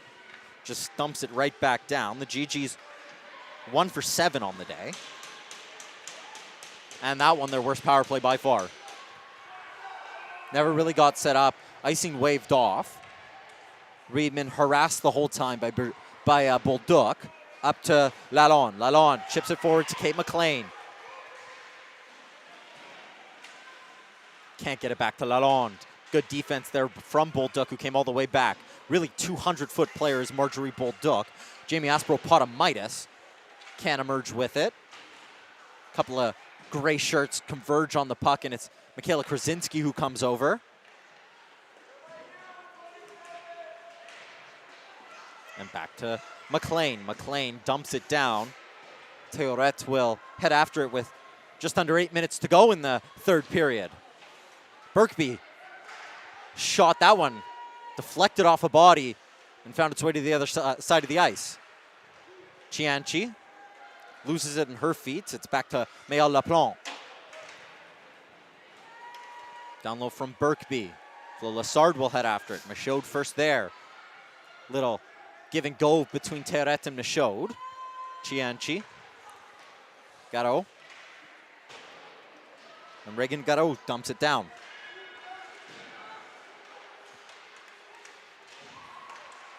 Garneau hot off the bench. Turcotte takes a couple of checks. She's still on it. Turcotte bowls over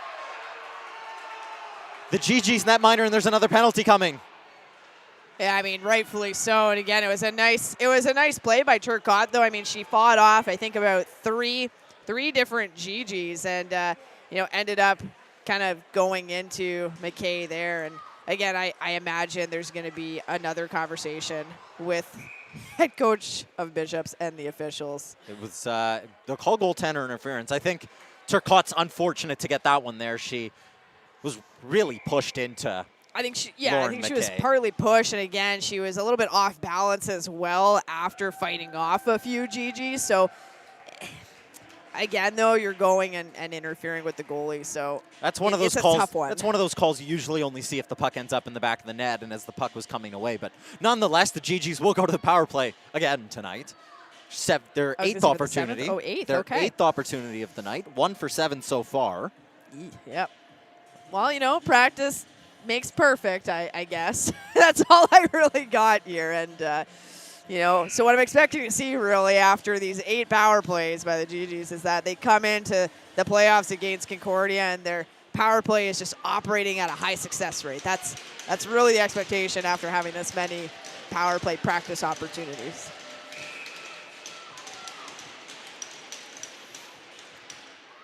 Quick puck drop there as Gigis lose out. Pepin will dump that one down the ice, and McKay will go out to settle. Bishop's penalty to number 47, Justine Turcotte. 2 minutes for goalie interference. Time of penalty 13-13. Ariane Gagnon, the center of ice, will Go for a little skate, pass Santerre. Over the line, given a bump by Pepin. The fans want a call, nothing coming. Well, I mean, that's Todd. not surprising at this point. That one lopped up and into the glass. Sorry, into the netting, rather.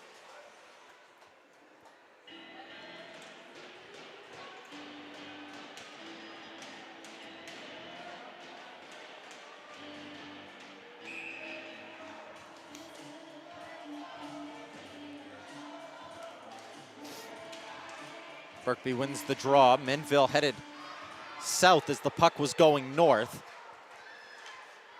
And a chance now the other way. Bolduc in her skates. Picked up by Nelly Vigneault-Sargent. She stops up. Awkward collision, and the GGs are going to take a penalty there. Vigneault-Sargent jumps right back to her feet, so it's good to see nothing wrong with her. No injury on the play. It was a little awkward fall, very close to the boards. Catherine Berkby will go off and serve for 2 minutes. That'll do it for the GG's power play. Minute and 8 seconds of 4-on-4 time, and then we'll get 52 seconds of a Gators power play. The third one of the night. A chance for them to tie it up. Florence Lessard. One-man wrecking crew, and it's Lessard and Kaloff. That one in the feet of Kaloff. Santerre gonna head back after that one. Reedman gets there first. Florence Lessard is able to get it back to Reedman, and Complay gets it to Todd.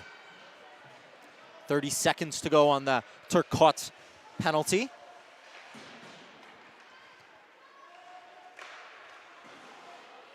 Loose play in the GG zone somehow falls the way of Alex Clavel. Her goal, to remind you, is what separates the team. A shot that Gagnon doesn't quite get everything of. Rebound sitting dangerously in the crease. I was going to say, nice play there. And again, Gagnon didn't even seem to know where the puck was after she had made that stop. Tailret just skated into a cul-de-sac. Clavel will pick it up, head backwards. And the GGs are now killing the penalty. Little reverse hit by Kylie Lalonde as Garneau tried to strip her. Well, I'll be honest, it wasn't even really a reverse hit. Kylie Lalonde just stood her ground, and Garreau just, a bit of a collision there by LaPlante. And they're going to call a penalty there. Garneau goes off for interference. Oh, yeah, I'll be honest, that one, not a good call I there. thought that was just the hockey play. I thought it was just a collision, but maybe we're missing something. You could have just as easily called it on LaPlante as you are calling it on Garreau or Garneau. You know, it really could have been called either way if you're going to make a call like that. That's just a collision. Yeah, I thought that one was a hockey play, but the GGs will get their 9th power play opportunity of the night after 33 seconds of 5-on-5 time. Catherine Berkby will step out. We'll get a minute and 27 seconds of GG's power play time. Face-off won by the Gators.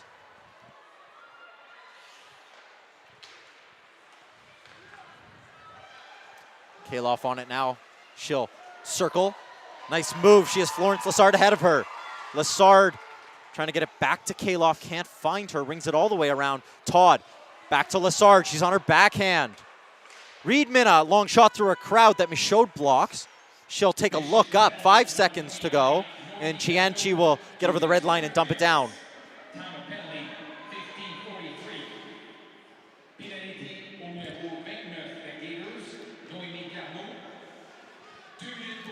Minville through center.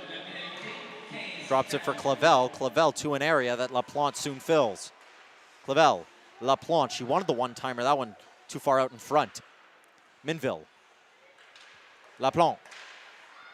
Stick in the way. Clavel will circle away. LaPlante. Clavel. Clavel, a shot blocked on its way through. Berkby, just out of her reach, trying to keep the play alive. Minville holds the line. Good strength shown by her. Clavel will pinch down. Bobbling puck that Clavel took a whack at. Marie-Camille Théoret was in the was in the vicinity to disrupt that one. Well, and it was a good play by Biesenthal passing it over to Clavel, but she took too long with the pass. The lane was already disrupted by the active stick. Kaloff trying to work her way through, 26 seconds to go. And LaPlante will settle things down. Todd waits, pauses, it's loose in the slot. Stick can't be gotten out. LaPlante has Kaloff. Kaloff catches, releases, and it's blocked. Recycle it back to Kaloff. Final 10 seconds, and they can go the other way. Here's Marie-Camille Théoret. Keep in mind, it's a 2-1 hockey game, even though it's, with all the penalties, it hasn't really felt that close. Kaloff disrupts with 2 minutes, 22 seconds to go. She'll start back to center.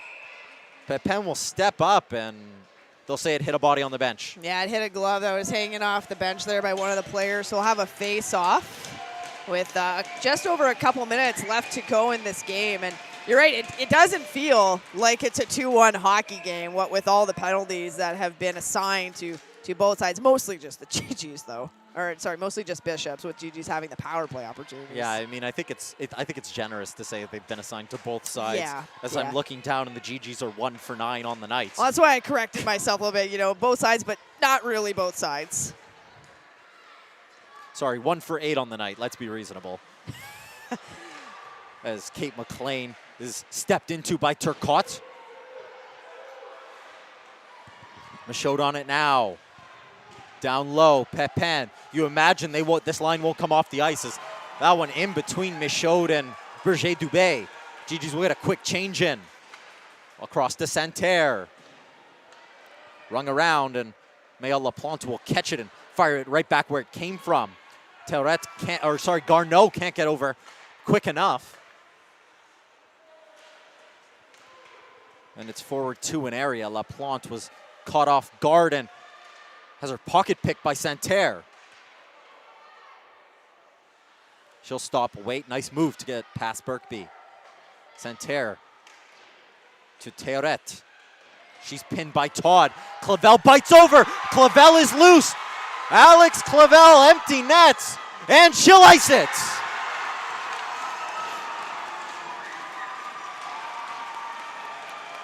You know, and that was a great initial effort done by Todd. It was passed over a little bit to an area for Bishops, and Todd jumped on it, pinned the player again, separating body from puck, and Clavel comes in a little bit faster than what Bishop's defenseman is able to get to. I believe it was Bolduc, but I could be wrong, and able to just chip it by her. Great burst of speed coming into the zone, and had an empty net to just pop it in to really basically finalize the game there. It's Alex Clavel's first multi-goal game of her GG's career. It comes on the last regular season game of her career.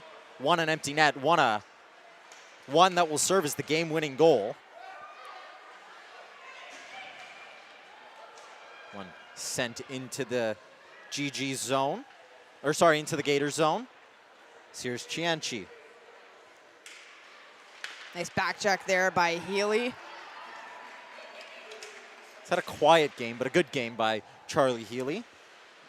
Yeah, nothing fancy, but, you know, steady. Has made some couple nice plays. Nice back check there. So Santerre, nice head fake. A shot that Lauren McKay gloves, and then it's awkward. Where's the puck? It's still loose. Somehow it doesn't end up in the net, and now it's in. quite honestly, I was actually waiting for one of the quick whistles that the officials really liked to do during this evening's game. That was such a yard sale. But nonetheless, it's Paget who gets the goal. And that'll be a special one. Angelique Paget, Ottawa, Ontario native. You imagine her parents are here somewhere. And that one, her 10th point of the season, her 5th goal. And hearing a little bit from the GG's crowd here at Minto, just wondering again where the quick whistle was on that play, like there was the 3 times for Bishop. So kind of a bit comical there, but at the end of the day, I mean, you know, that was an interesting goal there. But timeout here taken, and it was an awkward little shot that bobbled up. Well, it was the initial shot that bobbled McKay, and then there was a secondary shot that also had a weird bounce, and quite honestly, it was hard to even follow the puck from up here, what was happening with it. 13 seconds to go in this one. back to a one-goal game. This is a very important face-off. The net empty for the Gators.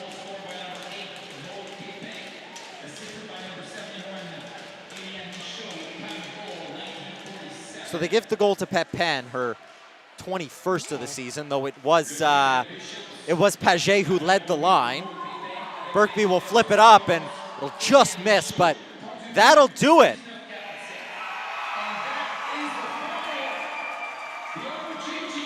(2023-2024) in the books.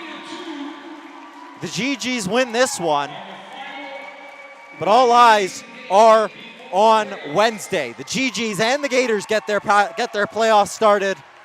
GGs will travel to Montreal, take on the number 1 ranked Concordia Stingers, the undefeated Concordia Stingers in the first round of the playoffs. The Gators will host the Montreal Carabins on Wednesday night. Those are games you won't want to miss. The GGs and the Stingers have played close all season, and I don't think we need to speak about the way the Gators and the Carabins have played all season. Brianna will quickly get into your final 3 stars of the regular season, and we'll get set for playoff action. Yeah, so for the last regular season game for the GGs, the 3 stars, with the 3rd star from U Ottawa, number 28, with the first goal was Flo Lassard. 2nd star of the game from Bishop's University, number 8, Maude Pepin. And then the 1st star of this game, I mean, who other really than number 34 from U Ottawa with a pair of goals, Alex Clavel. It's been a heck of a season once again. Brianna, my 7th, your, 3rd? It's always special, and these games are the ones that you look forward to, the playoff moments, the GGs into the playoffs for a 10th straight year. It's a big game. Brianna and I will be back on Saturday afternoon, that one getting underway at 2 o'clock, but all eyes turning to Wednesday. Thank you very much for joining us from Brianna and I. You guys enjoy your weekend. We'll be back Saturday with